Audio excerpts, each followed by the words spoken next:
ये जो दौर चल रहा है, ये जमाने का सबसे दुखद समय चल रहा है, क्योंकि अभी के समय में भरोसा किस पे करें ये कहना मुश्किल है। यहां तक कि पत्नी पति पे भरोसा नहीं करती है और पति पत्नी पे भरोसा नहीं करती है। उसी से रिश्ता खंडित होता जाता है और एक समय आता है जहां पे रिश्ता के बीच गांठ बन जाता है। सबसे पहला तो ये बात है कि अगर आप किसी पे शक करिएगा तो वो रिश्ता टूट जाएगा।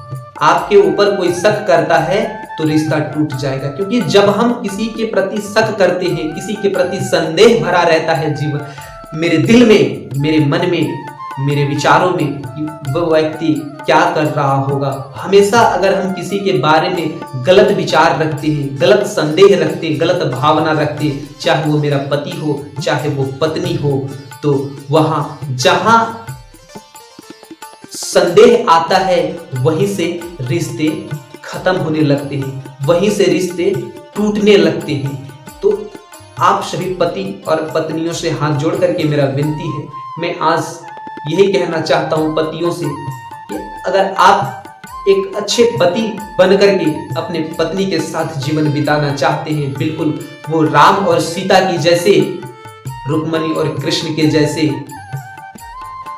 तो मेरे बातों को कान खोल करके सुन लीजिए, इन बातों को ध्यान रखिएगा। आपकी पत्नी, पति का सबसे बड़ा धर्म होता है कि आपकी पत्नी कितना सुंदर है ये मायने नहीं रखता, आपकी पत्नी कितना सुंदर है ये मायने नहीं रहता है, वो आपके साथ कितना विश्वास से जुड़ी हुई है ये मायने रखता है मेरे भाई, ये मायने रखता है।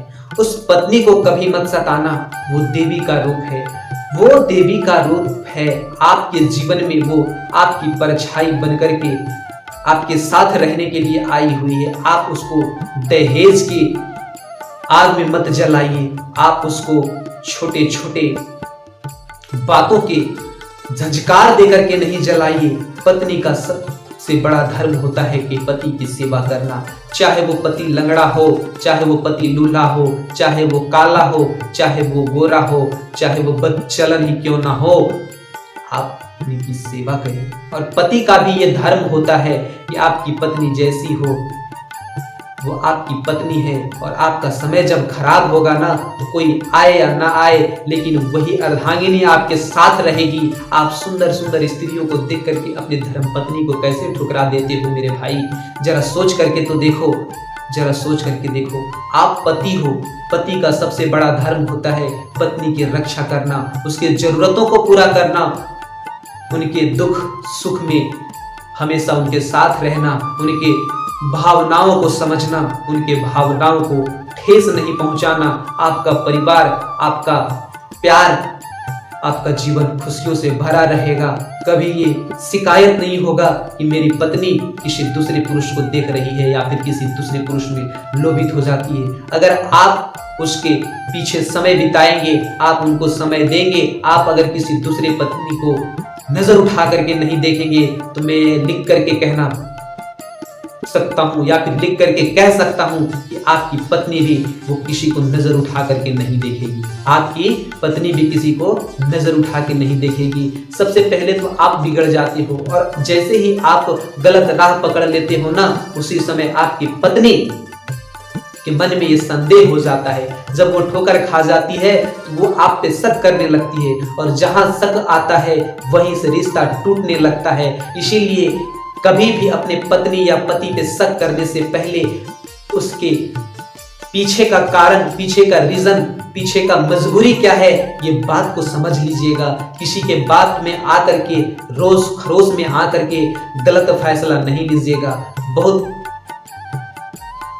बहुत खुश नसीबी वाले होते हैं जिनके पति और पत्नी होते हैं, जिनके पत्नी होते हैं जो उनसे प्रेम करते हैं। यहाँ तक कि दुनिया में ऐसे ऐसे पत्नी हैं जो पति का भावनाओं को समझते भी नहीं हैं, बिल्कुल उनको कुत्ते की भांति रखते हैं। तो आपका पत्नी तो इन सब से अच्छा ही होगा। बस आप अपने आचरण को सुधार लीजिए। किसी को गलत कहने से पहले हम अपनी गलती को सुधार ले, तभी कहना अच्छा रहता है। तो अगर आप गलत नहीं हो, अगर आप गलत राह पे नहीं चल रहे हो, अगर आप किसी स्त्री को नजर उठा करके नहीं देख रहे हो, तो आपकी पत्नी भी नहीं देखेगी। आप अगर उससे प्रेम करते हो तो वो भी बदले में आपकी प्रेम करेगी। आप उनकी जरूरतों को, उनके अरमानों को, उनके सपनों को जरा उनके साथ रह करके उनकी खुशियों को महसूस करने की तो सोचिए। उनके दुख सुख में साथ हो कह करके उनके दिल का धड़कन में एहसान तो जता करके देखिए। जीवन में हर कोई रूठ जाएगा, लेकिन वो आपसे कभी नहीं रूठेगी। जरा एक बार पत्नी का फर्ज और पति का फर्ज निभा करके तो देखिए। साथ फेरा ले लेने से पति नहीं हो जाता है। किसी स्त्री के मांग में सिंदूर भर देने से पति नहीं बन जाते हैं लोग। पति का जो सातों वचन है, वो वचन जीवन भर निभाना पड़ता है। हम कितने अच्छे हैं ये कभी डिसाइड नहीं किया जा सकता है तब तक जब तक हमारी जिंदगी की अंतिम घड़ी नहीं आ जाती, क्योंकि मेरे विचार कब बदल सकते हैं ये कहना मुश्किल है। इसीलिए कहता हूं कि आप एक अच्छा पति बन करके अपने पत्नी के साथ समय बिताइए। अपने पत्नी के दुख सुख में उनके साथ रहिए और उनके अरमानों को सजाइए। उन्हीं के साथ आपका जीवन खुशहाल रहेगा। यूं मत देखिए संसार में कि उनकी पत्नी सुंदर है, वहां पे कोई खुशी नहीं है, कोई खुशी नहीं। आपकी पत्नी के पास जो खुशी है वो संसार और इस दुनिया में कहीं खुशी नहीं है। आप अपने घर में अपनी पत्नी के साथ उनके भावनाओं को समझ करके उनके साथ खुश रहना सीखिए मेरे भाई। इधर उधर घूमना नहीं। पति का सबसे बड़ा धर्म यही होता है, पत्नी का भावनाओं का कदर करना, उनके सुरक्षा का जिम्मेदार रहना। ऐसा नहीं कि वो दुख सुख भूखे पड़ी है, घर में कुछ है, अनाज नहीं है और आप ठेके पे जा करके दारू पी करके पड़े हो। वो पति नहीं हो सकता, वो पति नहीं हो सकता।